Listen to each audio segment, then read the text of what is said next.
while you just retain your seats, I'll be telling you about the Ghana Investment and Opportunities Summit, and it's slated for the United Kingdom. We're going live there as we pick what is happening from there. Sovereignty. The quantum and quality of investment we seek from our diaspora, Your Excellency, goes beyond the usual remittances. We also want to tap into the three main streams of diaspora investment products, namely diaspora direct investment, diaspora portfolio investment, and diaspora philanthropic investment. GIPC recognizes and will seize the post-COVID opportunities to bring our national FDI ambitions and opportunities closer to the market by using three distinct networks to attract investors. First is our intrepid private sector in Ghana, who have innovated and literally powered their way through financial crisis through digitalization. Second, our accomplished diasporans, particularly the Ghanaian diaspora. Their consistency in remitting and investing at home is a clarion call to map them into investing directly and beyond that, leverage their proven skills into becoming the catalyst to attract FDI into Ghana. And thirdly, our SMEs and multinationals. Your Excellency, consequently, over the next 12 months, the Ghana Investment Promotion Center will be opening offices in 10 cities across the world, including London, Dubai, New York, Shanghai, and others. These permanent frontier offices will ensure that beyond summits such as these and fleeting trade visits, we have a permanent presence to build bridges, trusts, processes, and relationships that inform decision and bank investments. Your Excellency, the Ghana Investment and Opportunities Summit is back. We have assembled some of the best brains in the public and private sector, accomplished diasporans, entrepreneurs, both foreign and Ghanaian, conglomerates and SMEs who have invested ahead of the curve. They have stayed the course through the COVID period, and they are here to do business. Finally, Your Excellency, I am equally excited about our future. I anticipate a Ghana that is brave, bold, and believes in investing in capacity and expertise to truly self-sufficient, transcending the old age practice on leaning on returns of natural resources as staples for economic growth.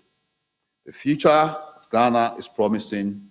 The future is now. Let's take advantage to build a prosperous Ghana. Thank you very much, and welcome to the GHIOS.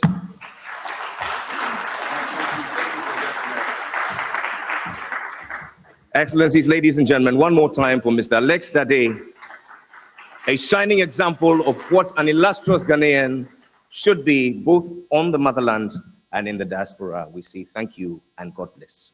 And just like him, the apple hasn't fallen far from the tree. His son, Elliot Dade, joins us as the CEO of the KGL Foundation. A round of applause for him too. Thank you. This morning we provided Wi-Fi, and to access the Wi-Fi, please go to Hilton Honors, click on I have a promotional code.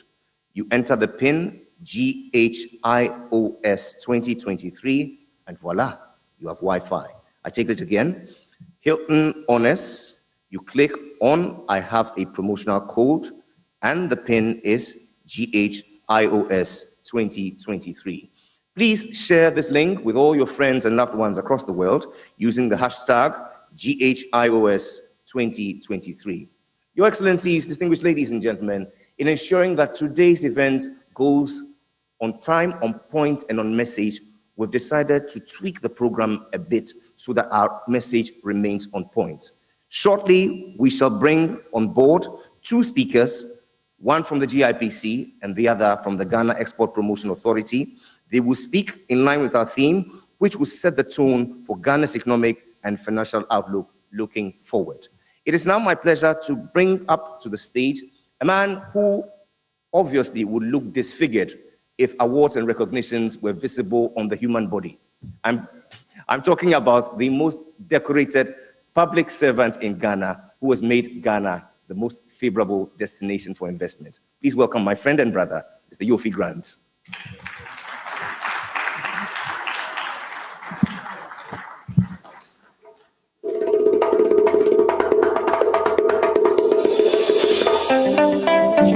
In the heart of West Africa lies a land brimming with untold stories, vibrant cultures, and boundless spirits. Welcome to Ghana, the heartbeat of Africa, where nature and culture harmoniously exist. Feel the rhythm of life as you wander through the vibrant market and witness the infectious joy and warmth of the Ghanaian people, their skill and determination that provides sustenance for their communities. Immerse yourself in the rhythms of the drum, the graceful movement of traditional dance, and symphony of cultures, languages, and traditions that coexist in harmony.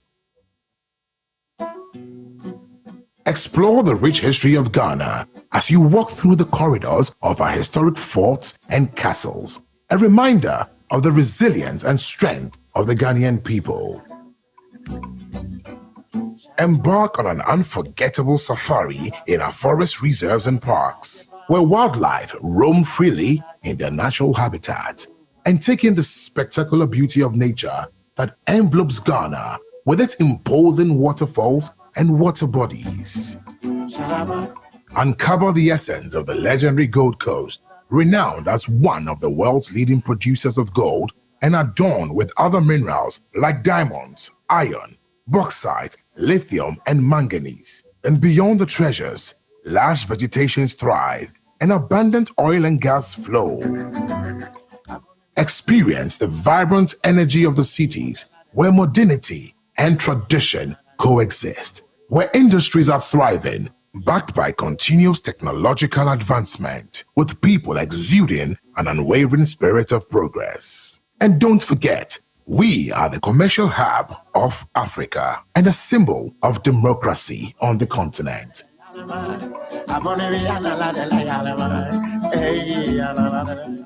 Indeed, this is Ghana, a home for the diaspora community and persons from all walks of life, where every moment is an opportunity to create lifelong memories, discover the magic, embrace the spirit, and let Ghana leave an indelible mark on your soul.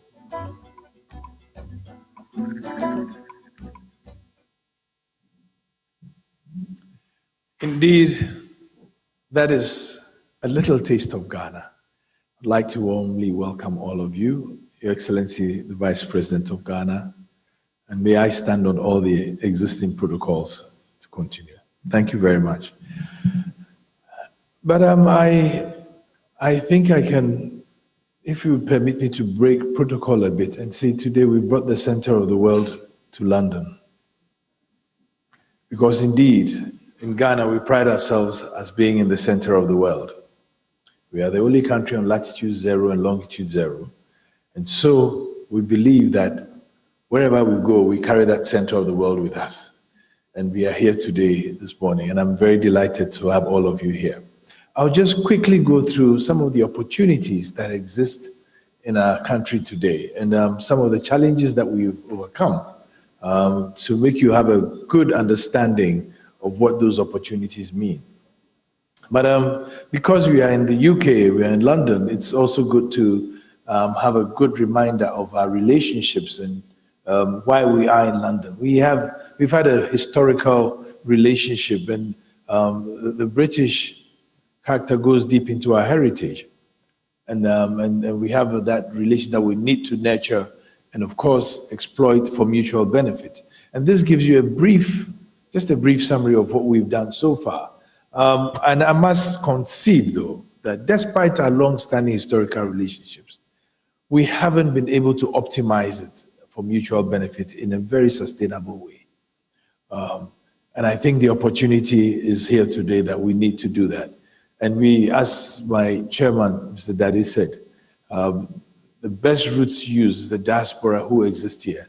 There's a large Ghanaian community here who, I must concede, are great ambassadors. Please note, I didn't say High Commissioner. I said ambassadors of our country in this market.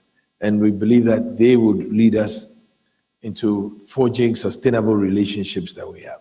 So, really, where are we as a country? And I'm sure you're all aware that quite recently, Ghana, in record time, signed off with the IMF for what we call the Post-COVID Program for Economic Growth, the PCPEG, and it's backed by the IMF, and of course the World Bank and many other multilateral and bilateral partners. Now, we've had to do that to combat what I would call more than a double whammy of externalities that confronted our economy over the past perhaps 3 years, starting with the COVID pandemic. Just when we thought we were recovering from the pandemic, then the effects of a conflict between Russia and Ukraine further deepened our woes. But the PCPEG has certain very aggressive targets, and I'm sure that we'll hear more about it as we go on, to bring inflation down, to enhance our competitiveness, so that we can have exports in excess of 30%, 37% of GDP, and restoring the external buffers with gross international reserves reaching 3 months of import cover by 2026. We were way beyond that before the pandemic hit and all the other factors. And then also achieving debt sustainability to 55% of GDP. I must confess, many countries are facing problems, but we have a much more aggressive view of doing that. And I'm starting with this to give you a better perspective of the opportunities that exist in Ghana. We have quite a number of structural reforms to improve our efficiencies and competitiveness, as well as reset Ghana back to its resilience and robustness that it had pre-COVID. Some of the reforms that were there, the public financial management reforms to ensure discipline in the use of the public purse. We have quite a number of state-owned enterprises reforms in the energy sector and in the cocoa sector. We have financial sector reforms. We have tax policy and revenue reforms to ensure that we are able to collect enough revenue. And then, of course, to ensure combined and inclusive growth through social protection reforms.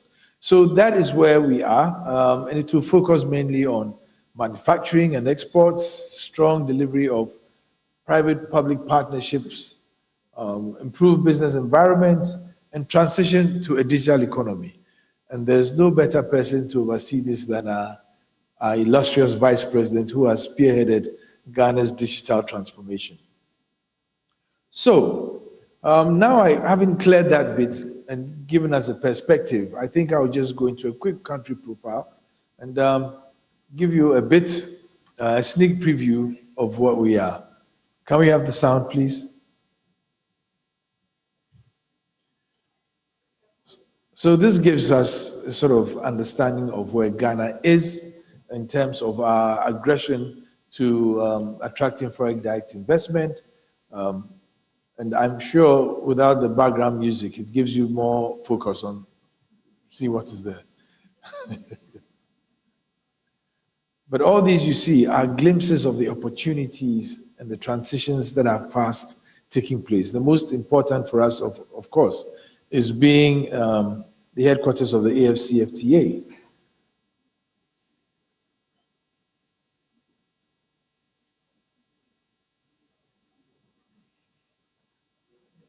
And of course, to open my presentation, we say, come grow in Ghana and come grow with Ghana.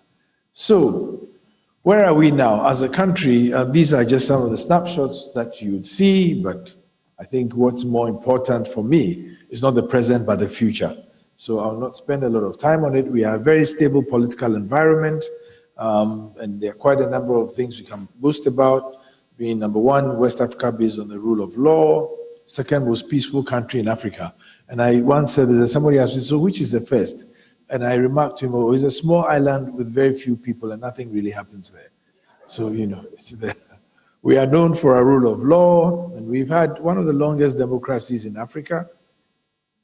But why Ghana? Why Ghana?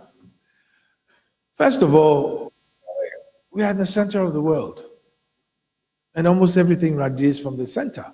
And so for me, that question is one that is an automatic answer. But just not that. We are known, so that we are known for our political stability. We are known for our strong macroeconomic prospects and government commitment to our programs. And some 60-something years ago, when Ghana was the spearhead of Africa's political emancipation, we are repositioning as the spearhead of Africa's economic and financial growth as well.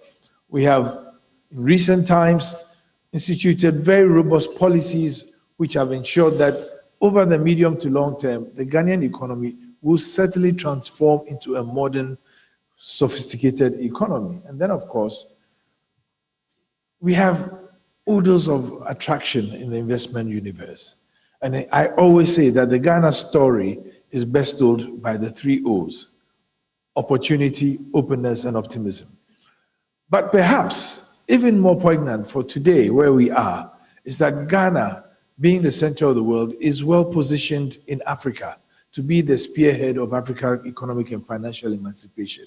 And some of the achievements we've chalked in recent times earned us the right to host the headquarters of the Africa Continental Free Trade Area, which is extremely significant in the global economy of today and the future. And why? Africa is known to have very significant resources. 90% of the world's, 90% of chromium, platinum, and cobalt in the world are in Africa. We have 50% of the world's gold, and Ghana is the #1 producer of gold on the continent. We supply at least 12% of the world's oil and gas. 22 countries produce petroleum and coal. 13 countries produce industrial minerals, which include gypsum, phosphate, sulfur salt, diamonds. And 11 countries are top producers of certain minerals, including gold, including iron, titanium, zinc, copper, and more recently, lithium. But that is just not all. Africa today is home to not less than 65% of the arable land left remaining in the world. So Africa just does not have the raw materials and the resources that are required in today's global transitions, particularly energy transitions. But it also has not less than 65% of the remaining arable land left in the world. And so Africa can produce the raw materials, and Africa can feed the rest of the world. And those are the contexts in which, we try to position Ghana as the spearhead and fulcrum of African economic emancipation and development. Today, Africa's population is 1.4 billion people. By 2030, it will be 1.7 billion. Oops, sorry, this thing keeps running ahead of me. 80% of that population by 2017 will be in urban centers. That means Africa is the fastest urbanizing continent left in the world.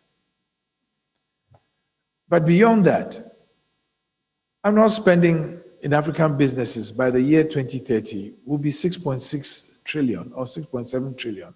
Significant enough. But you know what is more important? By 2017, the population will be 1.7 billion. By 2050, it would have grown to 2.6 billion. That would be 1/4 of the world's population. So can you imagine being the spearhead of a market that has perhaps the most significant potential consumer market, 60% of which is less than 35 years old, and could possibly also be the world's next supply chain of labor and expertise, but it also has not less than 40% of the world's remaining resources. It just tells you that you can't be in business and not be in Africa. And Ghana has positioned itself strategically located as a spearhead of this real initiative and potential. Our priority sectors that we've outlined for investment are based on a certain critical transformation architecture that began a couple of years back. And that whole policy initiative was to transform the economy from one that was predicated on the export of raw materials and resources into one of value addition. And therefore, manufacturing was one of our key priorities. And we set up quite a number of policies like the One District, One Factory to kickstart an industrialization process plant. But beyond that, we also agreed that we will move away from exporting our raw materials and resources into value addition. And so that is also another fundamental area in which we are going to industrialize. And we've actually also set up ourselves as a hub for business in West Africa by creating industrial parks in pharmaceuticals, textiles, cocoa processing, and food parks. We also are positioning to be a real energy exchange in West Africa by ensuring that we are energy sufficient in the next 20 years. And we have aggressive plans of doing so using renewable and sustainable energy, recognizing the impact of climate change on quite a number of the changes that are taking place. So we are actually rejigging our distribution networks and increasing our potential of energy supply for sustainable and affordable energy. Of course, I cannot miss tourism because for us, that's our lowest hanging fruit. And Ghana is naturally imbued with such amazing tourism assets, which are also very good potential for investment. Out of the 67 plus forts that were built in the ignoble time of slavery, some 34 or beyond are in Ghana.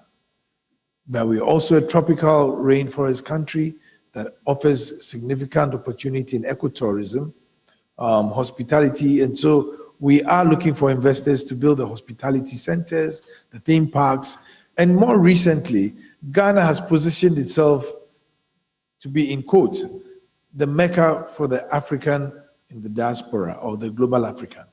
And in December, when we celebrate the year of return, which we've extended to beyond the return, Ghana, maybe to use the more familiar language for the younger people, Ghana has become the party town or the party country for Africa, where we celebrate our culture, our food, our music, our fashion, and all that.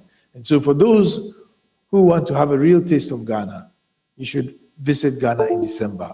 You cannot feel Ghana unless you're in Ghana in December. So I invite all those who haven't made plans to start making the plans now. But because we are also an agri-based country, agro-processing has become key. And Ghana is a major exporter of cocoa, the second largest in the world, next to Cote d'Ivoire. We also do pineapples, cashew, mangoes, and quite a number of horticultural fruit. We are looking to industrialize that and use that as a base for our industrial development. And then, of course, in all these, we are also looking to improve our infrastructure.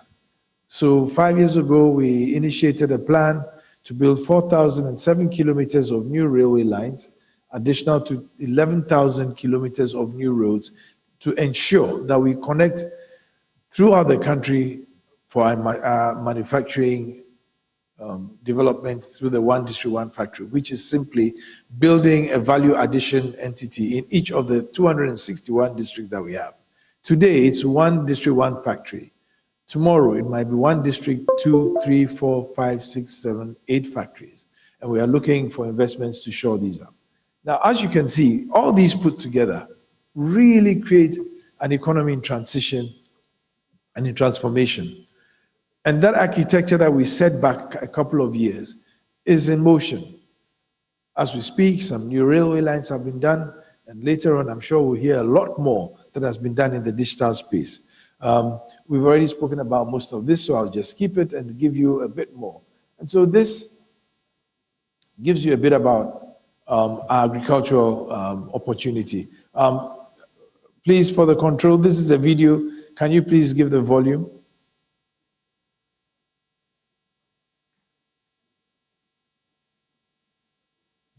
Hello? Volume.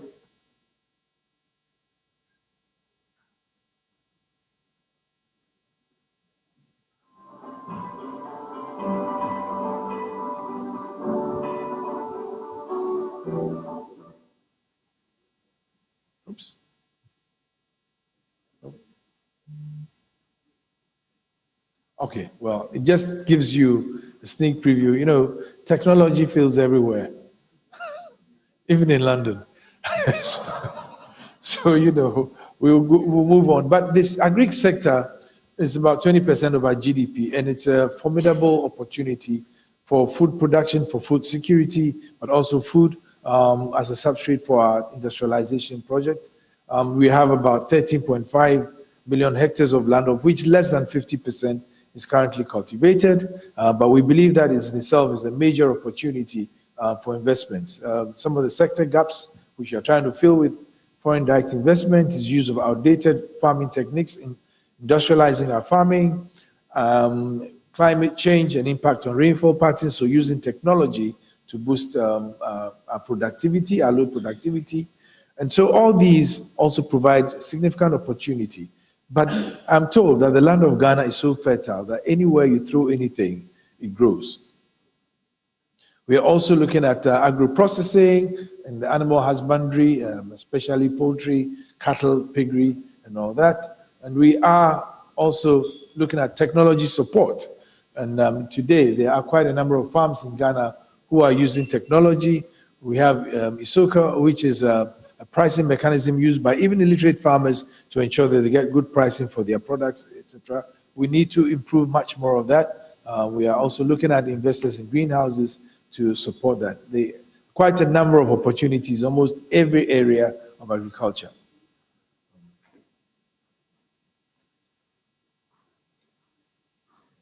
The presentation will be available for those who want it. So I hope that even as I speak through, later you can look at it. So in manufacturing, and this is another video. Can we have it going, play?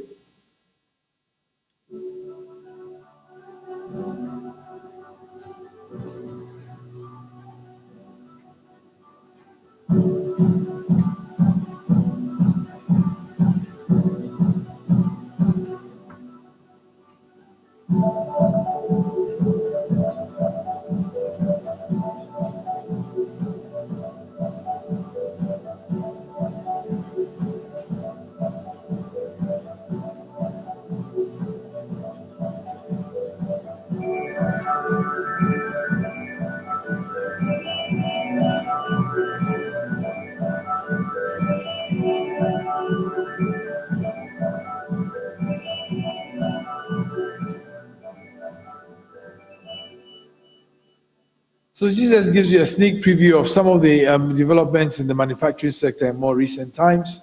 Most of it, we are looking at food processing, wood processing, textile manufacturing, electronics manufacturing, and metal fabrications.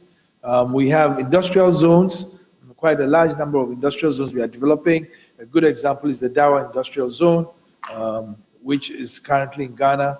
It's serviced with power and a lot of infrastructure, and is building a large solar farm to enable us to ensure that we change the complement of energy that we have in Ghana. We also, unfortunately, the Vice President has stepped out, but this is one of his major initiatives where we are using digitalization as an intervention in the economy.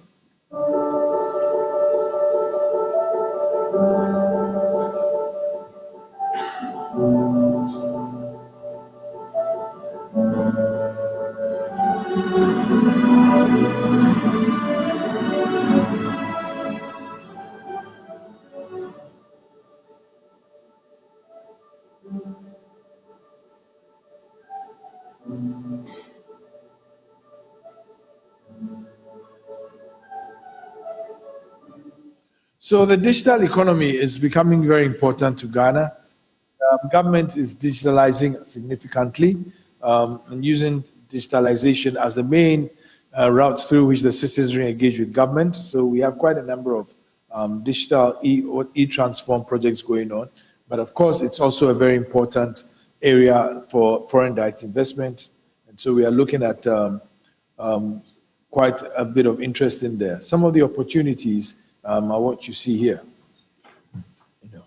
ICT parks, e-banking solutions, high-tech equipment, BPO, business processing, outsourcing, 5G technology products, and the national broadband infrastructure are all opportunities that are part of our priorities. I'll just briefly go through this.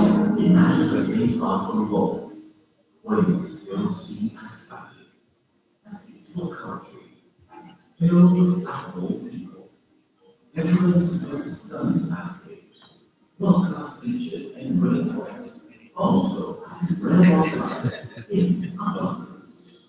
That is Ghana.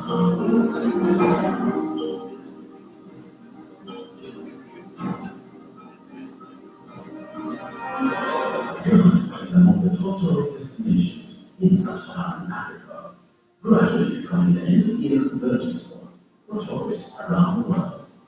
The country mesmerizes visitors from all walks of life, with some of the world's most historic falls, delectable cuisine, and unique festivals from its diverse cultures. Indeed, there is no dull moment when we visit Ghana. The country's ecotourism offering has seen expansion in recent years as some of its main ecotourism sites, Mullet National Park, Kakuru National Park, Wabin Monkey Sanctuary, continue to garner tourist attention.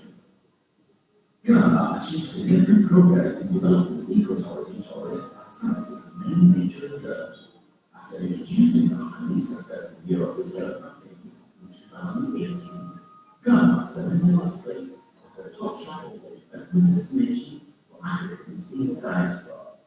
Tourist locations all over the country are steadily being improved to meet international standards as government now mandates sites to acquire specific licenses and certification in order to operate.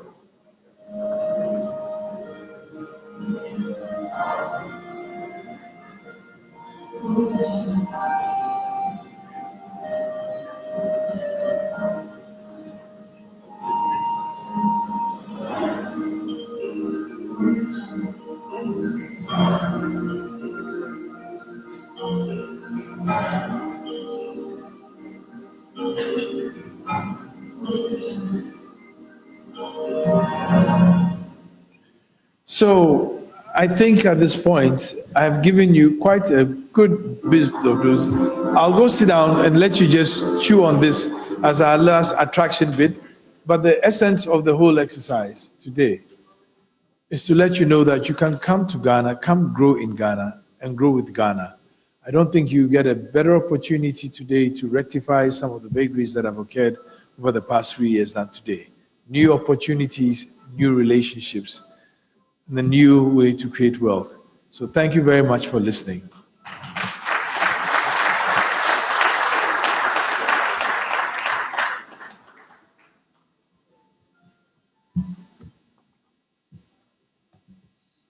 Please play the video to the end.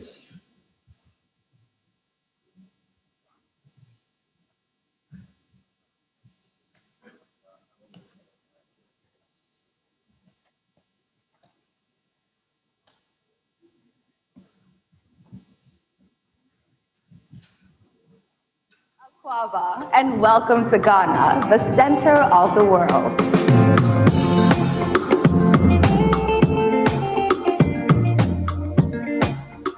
Welcome to the center of rich cultural experiences and a hotbed of heritage.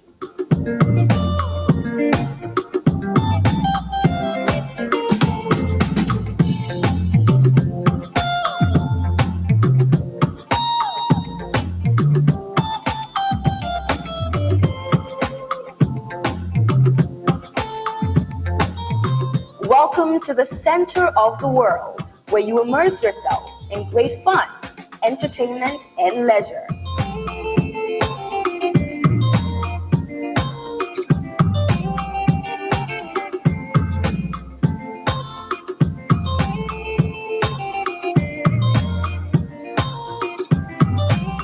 Welcome to the heart of sustainable ecotourism, where nature is still pure.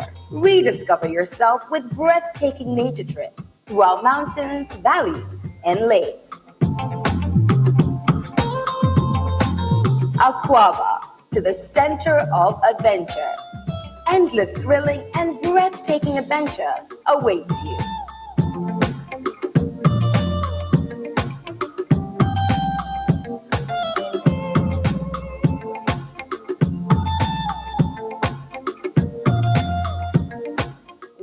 Welcome to the center of history and heritage.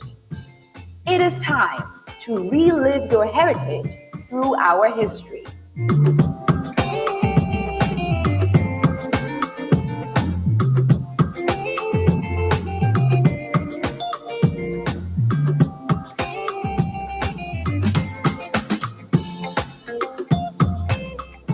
So come and experience the culture, the warmth, and the rhythm at the center of the world.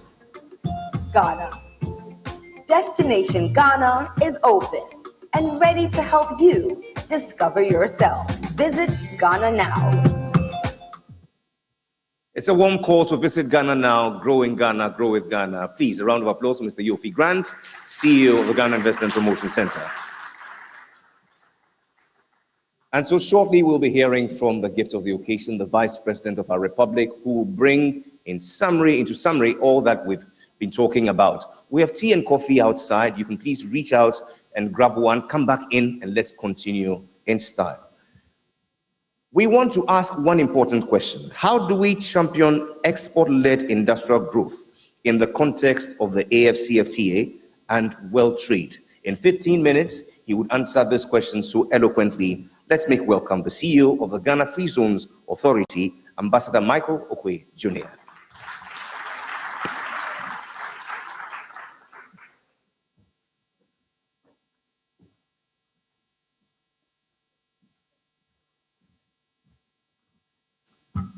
Thank you very much, Jerry.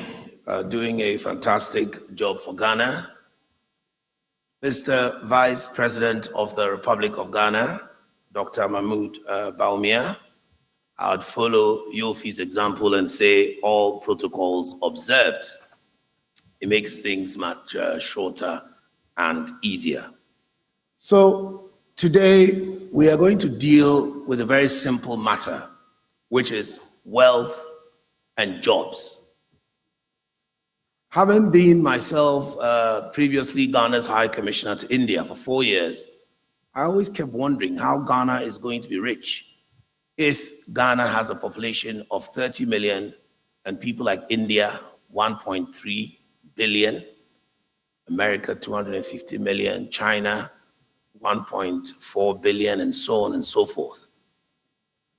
And then I had the opportunity to go and study in Singapore.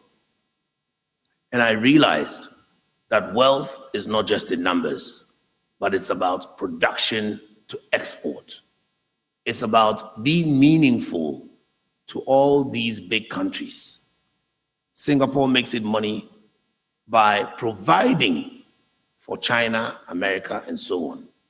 And this is the story of Ghana Free Zones, how export can make a nation rich. And in that context, the President of the Republic of Ghana, His Excellency Nana Addo Dankwa Akufo-Addo, has charged me and my colleague at the Ghana Export Promotion Authority that we must make sure that we move on to export-led industrialization, not just in the context of Africa, but also the rest of the world. And these are some of the opportunities that are available to businessmen in the diaspora, businessmen in the UK, Europe, America, or the world at large. So moving on swiftly, that's one of the things with these, but I'll stay with this one. Even though some of you will be looking at this, sometimes you may see my ear, but I hope you'll be able to hear me so that I have your ear instead. So yes, as I said, championing that. Let's next stage, please.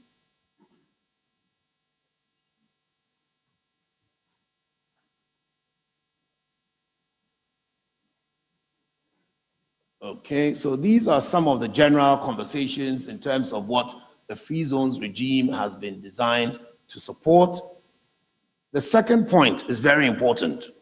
In most countries, free zones are marked areas where you can do free zone activity. But Ghana is quite unique in that. In Ghana, we operate a license-based scheme anywhere in the country. So you can be based in Tamale, you can be based right at Paga in the north.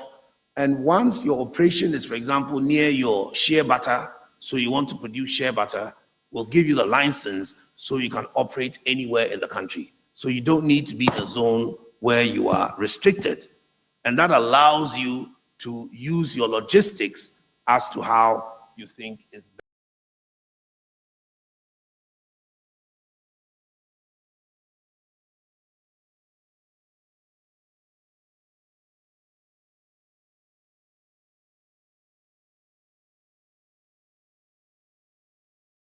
Context of tourism. The tourism minister is here.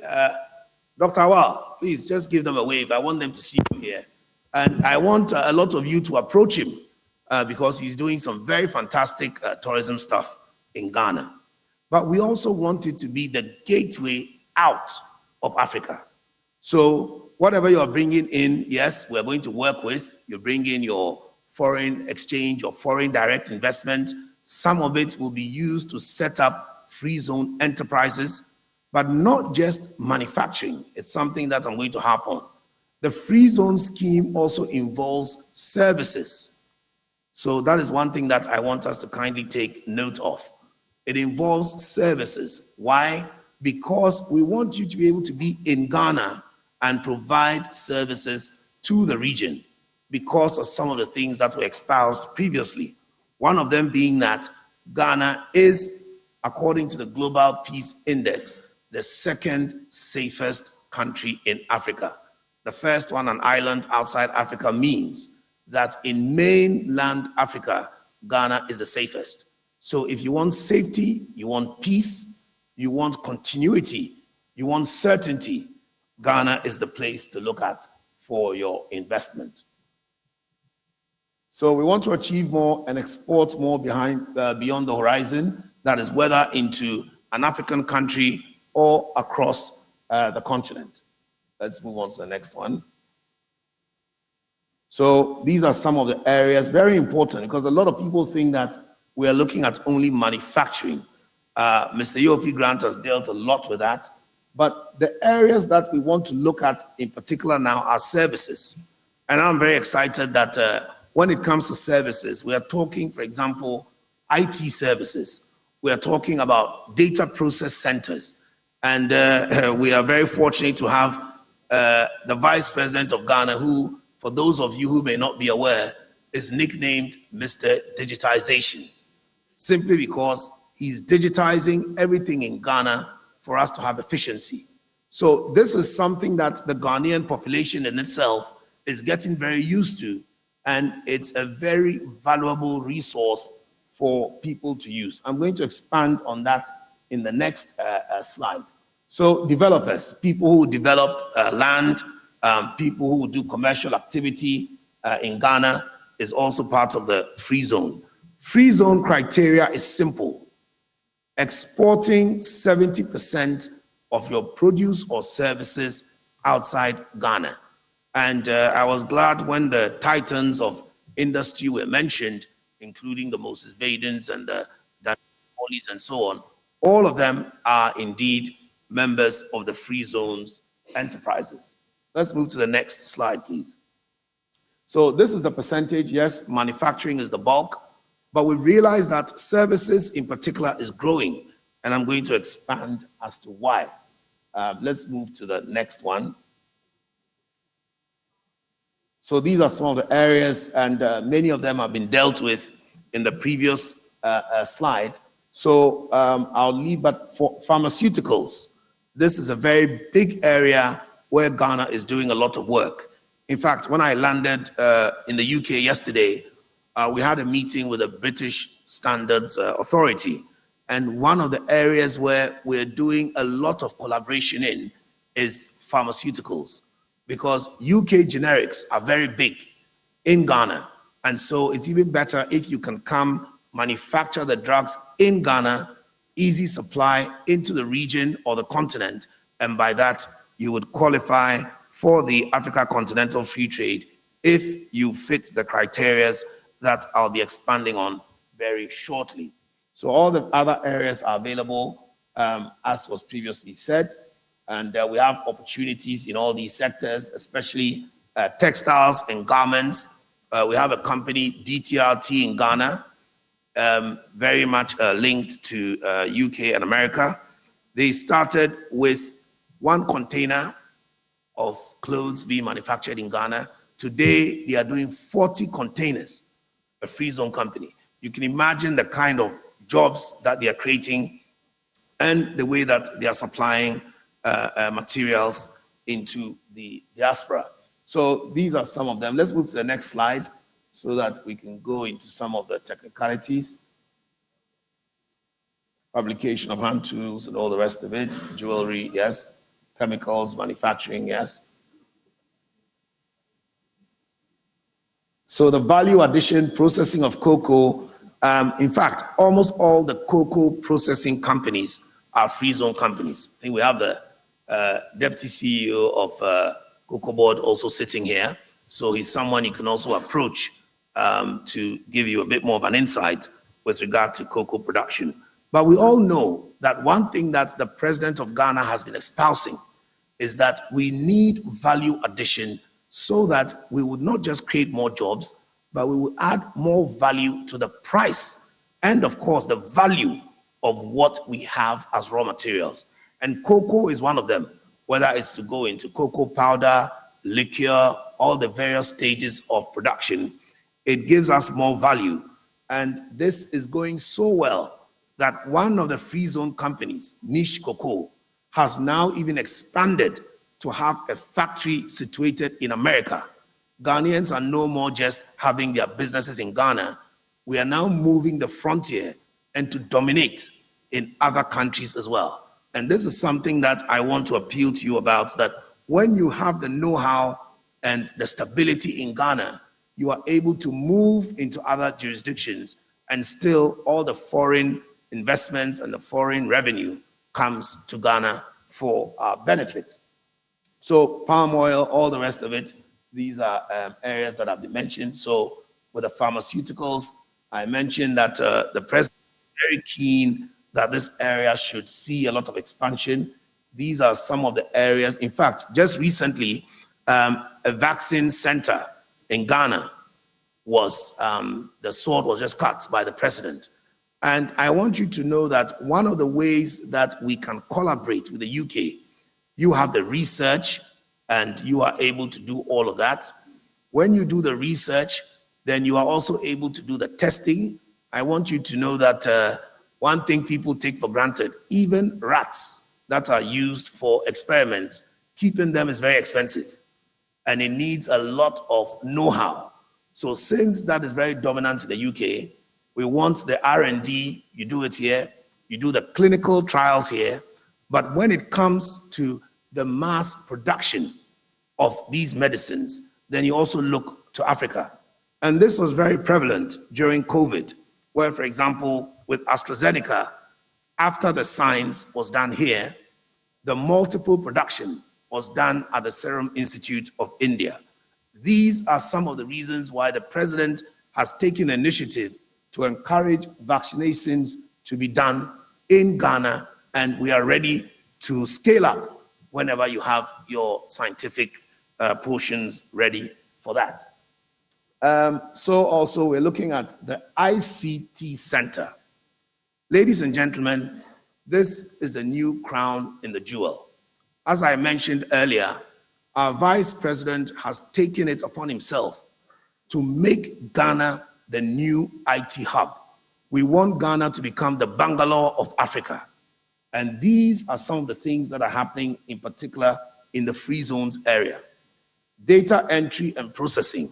We all know that most data entry and processing, when it comes to business process outsourcing, call centers, are moved into areas and jurisdictions like India, like Philippines. These are the two major people. Nevertheless, I want to inform you that because of what Mr. Grant said, that Ghana is the center of the world. When it comes to time zones, we are the best place for this. This is very simple.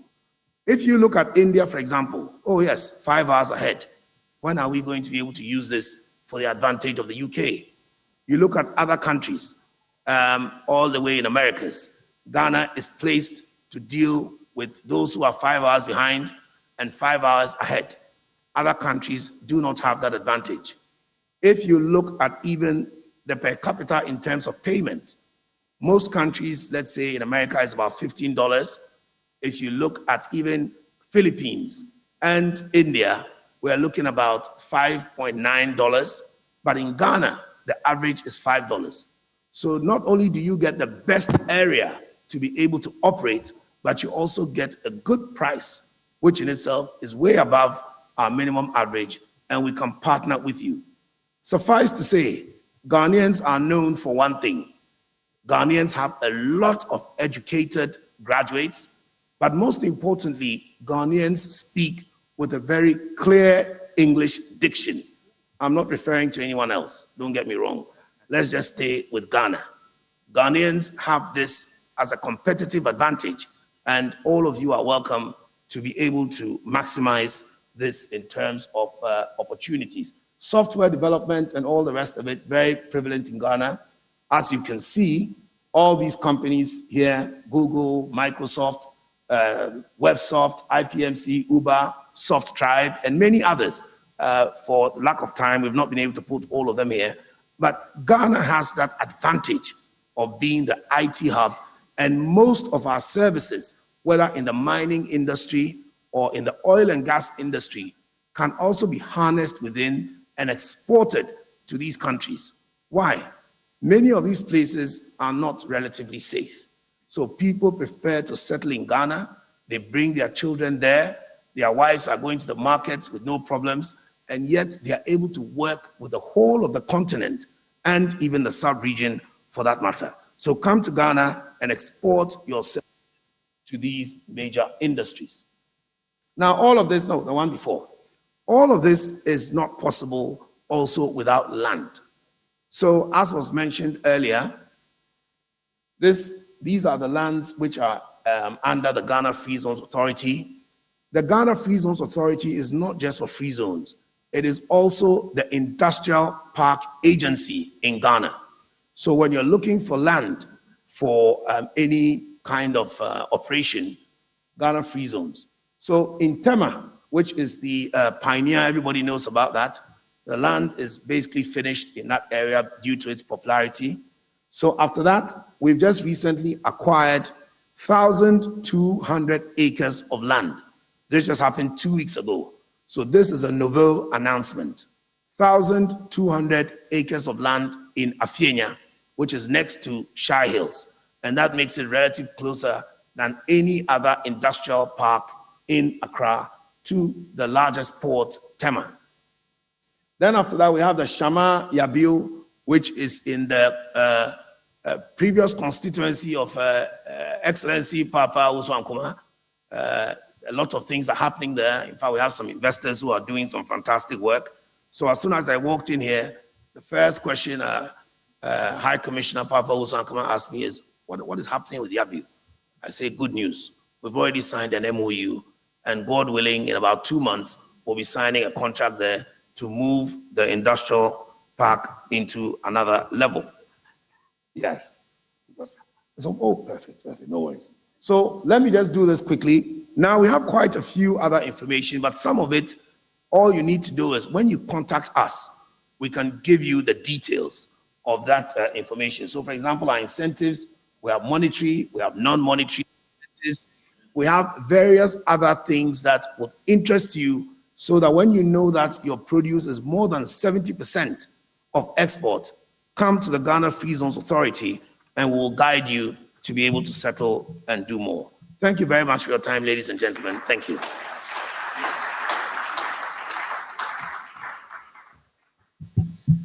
Ambassador Michael Kwe is the CEO of the Ghana Free Zones Authority. Please, a round of applause.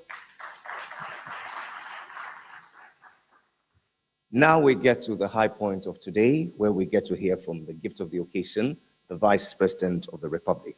Why is he eminently qualified to speak to us? Well, would you please welcome the Deputy Minister for Foreign Affairs and Regional Integration, the Honorable Thomas Mbomba, MP.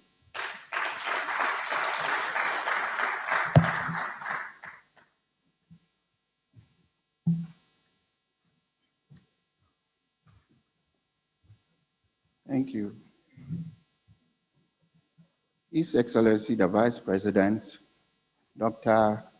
Mahmoud Bawumia, Honorable Ministers, Honorable Deputy Ministers, the Governor of the Bank of Ghana, the Board Chairman of the Ghana Investment Promotion Center, Mr. Alex Dade, the CEO of Ghana Investment Promotion Center, Mr. Yofi Grant, High Commissioner of Ghana to the United Kingdom, His Excellency Papa Wusu Ankoma, CEOs of companies, distinguished guests, ladies and gentlemen. It is an honor to be called upon to give brief remarks and introduce the Vice President of the Republic of Ghana, His Excellency Dr. Mahmoud Bawumia, to present his keynote address at this year's Ghana Investment Opportunity Summit. Permit me to extend warm greetings from the Minister of Foreign Affairs and Regional Integration, Honorable Shirley Ayokoboshi, to you all. The global economy is under severe pressure from multiple complex and interconnected crises. These crises, which include climate change, inflation, Russia-Ukraine war, COVID-19, to mention but a few, have slowed the growth of many countries and in some cases caused some economies to recession. As we are all aware, Ghana was not spared from the ravaging effect of these pressures as the economy of the country withered from an annual growth GDP of 5.99% in 2019 to 0.51% in 2020. Up until 2020, the country has one of the world's fastest growing economies. However, President Nana Addo Dankwa Akufo-Addo led administration tenacity and forceful action are progressively reviving the economy. Ladies and gentlemen, the Ghana Investment Opportunity Summit is an illustration of the government's excellent leadership, regaining the trust of investors into the country's economy. The government of Ghana has implemented creative measures that have shifted the trend of economic growth in a positive direction.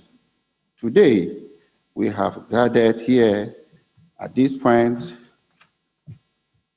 in the auditorium to have a heart-to-heart conversation on how to further boost investor confidence and take advantage of the numerous lessons COVID-19 and other challenges have presented to us. This summit will also showcase the investment opportunities in the country to attract the needed foreign direct investments into the energy, digitalization, tourism, finance, manufacturing, and other critical sectors of Ghanaia's economy. It is my fervent hope that after this summit, economic relations with other current and prospective investors will be further deepened, as well as our trade and investment ties with the United Kingdom increase for mutual benefit of our people. Ladies and gentlemen, to present the keynote address for this summit, I am really excited to introduce His Excellency Dr. Mahmoud Bawumia, the 5th Vice President of the 4th Republic of Ghana. Before assuming office as the Vice President of Ghana, His Excellency, the Vice President, served as the Deputy Governor of Bank of Ghana from 1st June 2006 to 23rd January 2009.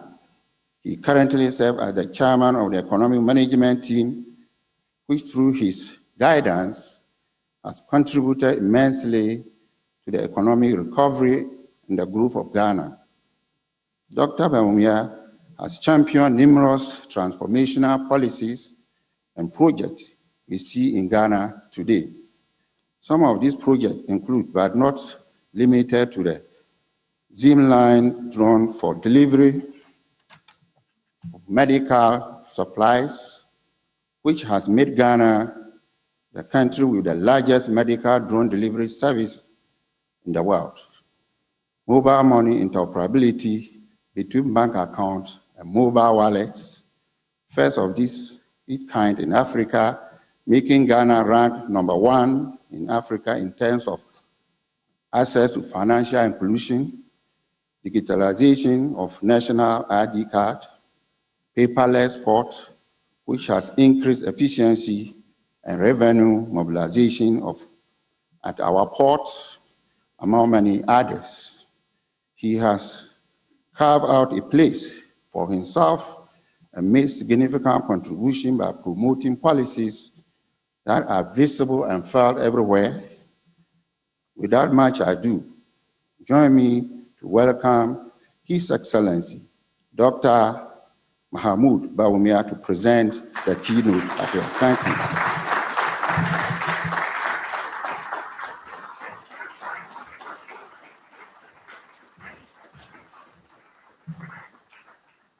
Thank you. Thank you very much.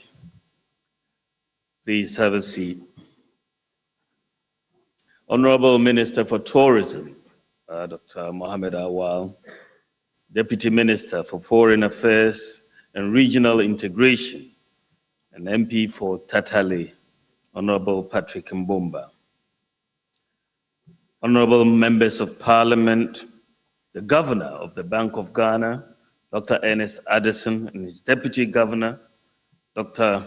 Maxwell Opoku Afari, Board Chairman, Your Excellency, the High Commissioner of Ghana to the UK, Papa Usu Ankoma, the Board Chairman of the Ghana Investment Promotion Center, Mr. Alex Dade, CEO of the Ghana Investment Promotion Center, Seyofi Grant, CEOs of public and private companies, distinguished invited guests, ladies and gentlemen, it is indeed a privilege and an honor to have the opportunity to give the keynote address at this Ghana Investment and Opportunity Summit.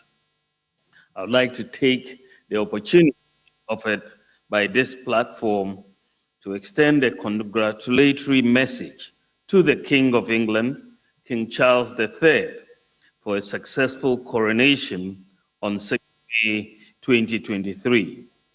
I wish him a successful and long reign. I also wish to the government and people of the United Kingdom for remaining a close and dependable partner of Ghana for so many years. Our relationship, spanning over several decades, is cordial and mutually beneficial. I recall that in February 2021, Ghana and the United Kingdom signed a post-Brexit trade agreement allowing for the United Kingdom and Ghana to be much closer economically. Let me continue to thank Ghana's High Commissioner to the United Kingdom and Ireland, Papa Owusu Ankoma, the board and management of the Ghana Investment Promotion Center, for extending an invitation for me to present the keynote address at this August event. After 2 successful summits, it is in the right direction that we continue to organize such a significant event that is in alignment with the period we currently find ourselves. My address today is going to highlight some of the major interventions the government of Ghana has initiated to ensure that the country's economic recovery plan is executed inclusively and robustly, which is in line with the theme for this summit, which is post-COVID economic recovery opportunities for the investor. Distinguished ladies and gentlemen, we are living in extraordinary times. once again. Over the past 2 years, inflation has surged. Its rise has been large, sudden, and global. In many parts of the world, it is at levels unseen for generations. Meanwhile, financial systems have come under strain. For the first time in recent decades, we are seeing high inflation and financial stress emerging in tandem. The world, as we are all aware, continues to face difficult moments caused by several factors, including climate change, disruptions in the supply chain of manufacturing goods as a result of the pandemic, amongst others. These issues, as projected by the World Bank, are sinking some developed and developing countries into recession. Just when the world was recovering from the ravages of the COVID-19 pandemic, which came to shake the foundation of the world's economy, causing it to a standstill through its devastating effects, resulting in the fall in global gross domestic product by over 78%, war also broke out between Russia and Ukraine. Its consequence has not only affected the two countries, but also extended to other parts of the world, including Ghana. Ladies and gentlemen, the world has realized that no one-size-fits-all customized answer exists for the route to economic recovery, thereby prompting countries to implement incipient systems and policies to resolve imminent difficulties arising from uncertainties emanating from climate change, inflation, and global economic instability. The government of Ghana remains unwaveringly committed and unswerving in employing resilient and dynamic measures that are distinctive to our economic recovery to proffer benefits to investors and the people of Ghana. Major fiscal and monetary interventions the government, together with stakeholders, have enrolled includes the introduction of the Gold for Oil program to address the balance of payments crisis. This intervention has been one of the most important macroeconomic policies to deal with the rising price of fuel and its implication. This is gradually setting the country on a course of stability in the general level of pricing.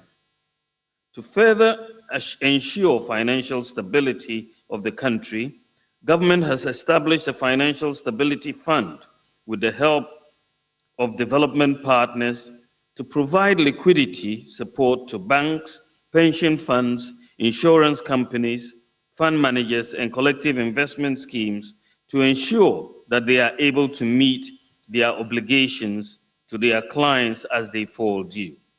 We are confident that these measures will contribute to restoring macroeconomic stability. These measures would not have been possible without the cooperation of our stakeholders, especially those in the financial sector and investors. Ladies and gentlemen, Ghana has successfully secured a $3 billion IMF financial bailout to support our economic recovery.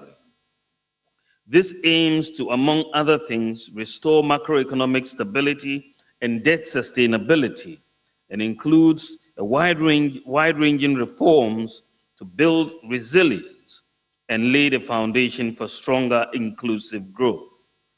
The IMF program will help Ghana overcome immediate policy and financing challenges, including through mobilizing external financing from development partners and providing a framework for successful completion of the ongoing debt restructuring.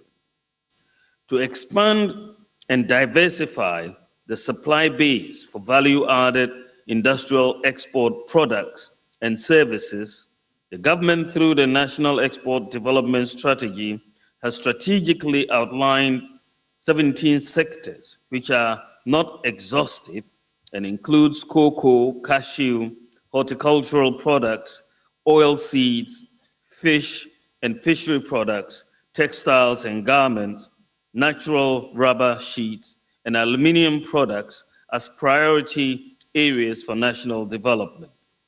The government of Ghana envisaged that over a duration of 10 years, our non-traditional exports would grow from $2.5 billion to $25.3 billion by 2029.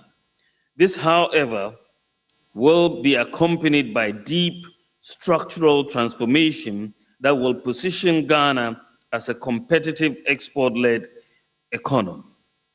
The government extensively is supporting the private sector growth in strategic export-oriented sectors to enable greater exports. Distinguished ladies and gentlemen, the underlying motive for this investment summit is to explore new areas of cooperation between Ghana and the United Kingdom. I must emphasize that Ghana is open for business, and we are ready to engage the business community in the United Kingdom to forge mutually beneficial cooperation. The destination for investment in Africa has always been Ghana, as it connects to every part of the continent. Another reason for the choice of Ghana as the preferred destination for investments in Africa is a stable political environment, working democracy, an independent judiciary to settle any investment disputes equitably and fairly, the application of the rule of law in a robust and firm manner, the most peaceful country in West Africa and the second most peaceful in Africa, cannot be overlooked, especially when the goal of every investor is to reap the return of their investments. Ghana gives exactly that.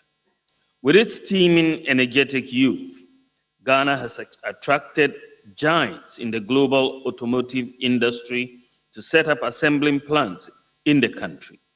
As we speak, conglomerates like Toyota, Suzuki, Nissan, Volkswagen, Sinotruk have joined Ghana's indigenous brand, Kantanka, in the automotive industry. Ghana's private sector continues to play a key role in the industrial transformation agenda and the economic growth of our country. The critical role it plays is undoubtedly complementing the country's efforts to minimize the over-reliance on the export of raw materials to export value-added produce. I have no doubt that the partnership between the private and the public sectors will go a long way to bring new expertise and useful ideas towards the formulation of the right policies by the government to induce and trade and investment. Ladies and gentlemen, I would like to emphasize that the government of Ghana recognizes the need to work to improve services offered by the regulatory structure, increase the ease of doing business, preserve fiscal discipline, and encourage greater transparency and accountability to create a conducive environment for business to thrive. As we look into the future, I have always said that our future is in digitalization. And over the last 6 years, Ghana has positioned itself as one of the leading digital hubs in Africa. Ghana is the leading country in the world in the use of drones for the delivery of medical supplies. Ghana is the first country in Africa to implement mobile money interoperability between bank accounts and mobile money wallets. We are one of the few countries in the world to implement a universal QR code payment system, with fintechs, banks, and telcos being on one platform. We are one of the few countries in the world to implement a digital address system based on GPS technology. We are number one in the world in terms of access to financial inclusion. Indeed, thanks to the work of the Bank of Ghana, in Ghana today, anyone with a national ID card can open a bank account instantaneously by just dialing a USSD code for the bank and entering your national ID number. That's it. You don't have to go and fill any form. Your bank account is open. So facilitating this payment system obviously helps businesses because when you sell your products, you want it to be paid for efficiently. And I think we are able to do that, and it also is resulting in a thriving e-commerce industry in Ghana. Digitization is also de-risking the business environment by basically eliminating bureaucracy and corruption in the provision of many government services. And indeed, as I've said, we in Ghana are not afraid to lead Africa, and in some cases in the world, lead the world in some of these areas. As we've put all of this data together through the digitalization process, we see artificial intelligence and data as key to African economic transformation in sectors like agriculture, health, and education. Our digitalization story is really a story of a combination of political will on the one hand and the private sector on the other. Most people don't really realize that Ghana's digitization drive is a private sector driven policy initiative, because most of the financing, in fact, virtually all the digitization initiatives that have been done in Ghana have been, led by the private sector, whether we are talking of the national ID, the digital address, the Ghana.gov for platforms, or everything has been led by the indigenous private sector. And because they have an interest to make sure that the systems work, because when the systems work, they make money. When the systems are not working, they don't make money. So they have really an interest, unlike the public sector that doesn't have an interest in making the systems work. The private sector has an interest, because for the public sector, when the systems don't work, they make money. Right? But private sector, when they don't work, they don't make money. So we have gotten the incentives right to give the management of the systems to the private sector, who finance the system. So we are not putting up upfront financing for this. And I believe that what we have been able to do in working with the private sector in the digitalization space, we can replicate in virtually every space to get the private sector to come in and structure all these transactions so that they have an incentive to make money, provide the financing, and manage. So that this is where I think we ought to be going. Ladies and gentlemen, we have a strong delegation of both government and private sectors here, and they will present these specific investment opportunities, as you are seeing already, in the different panels. But please interact directly with these actors during networking sessions and talk to them in the stands outside. We want this summit to be interactive. Let there be connections and deals. By her strategic central location on the globe, as Yofi Grant tells us, Ghana is well positioned with excellent proximity and connectivity to key markets in Africa, Europe, Middle East, the Indian subcontinent, Asia, North and Latin America, and the Caribbean. And we are home to one of the West Africa's most prominent and efficient ports, Tema on the eastern coastline, which serves as a feedstock to the landlocked ECOWAS countries. There's also the Takoradi port on the western coast, which serves the logistics and oil and gas, and for oil and gas and allied industries. These access points mean companies have an easy route to the ECOWAS market and the African Continental Free Trade Area with 1.3 billion people and a combined and growing GDP of $3.4 trillion. As we have said, we have a stable political environment, a rule of law, an educated population, and a dynamic, youthful population which is very literate. And in the area of investments, Ghana is one of West Africa's investment bright spots and has ranked as the #1 destination for doing business over the last decade. Distinguished guests, ladies and gentlemen, the Ghana outlook is favorable, notwithstanding the headwinds that we are facing.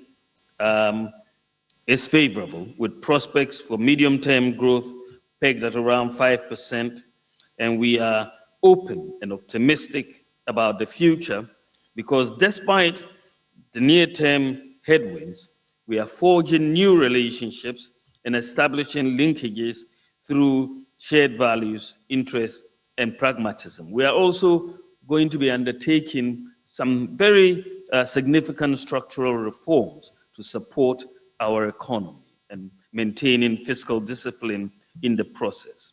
Our vision is to enhance Ghana's economic development through cooperation with advanced economies like the United Kingdom to take full advantage of the AfCFTA. We welcome a framework that will ensure that the UK investors participate in our growth story.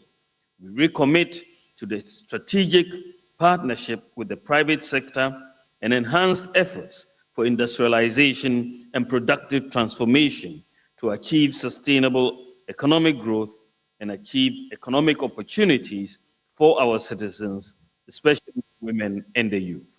In closing, it is my fervent hope that we can make this summit a milestone in our efforts to enhance our cooperation with new substance to our mutually beneficial partnership.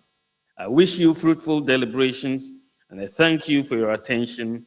God bless you, and God bless Ghana and the United Kingdom. Thank you very much.